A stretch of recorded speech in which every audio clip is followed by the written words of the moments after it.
ఇవాళ రైతులు రోజుల తరబడి గంటల తరబడి చెప్పులు పెట్టి బీఆర్ఎస్ లేకముందు చెప్పుల లైన్లు ఉండే, బీఆర్ఎస్ ఉన్న రోజులు చెప్పుల లైన్లు మాయమైనవి. మళ్ళీ ఇప్పుడు కాంగ్రెస్ రాగానే మళ్ళీ ఇప్పుడు చెప్పుల లైన్లు స్టార్ట్ అయిపోయినాయి వరుస పెట్టి.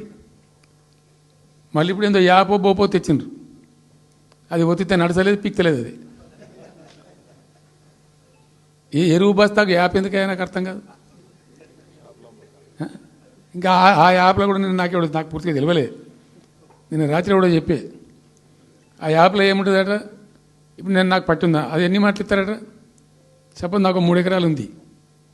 3 ఎకరాలు ఉంటే ఎకరానికి 2 బస్తాలు చొప్పున 3 సార్లు ఇస్తారట. అది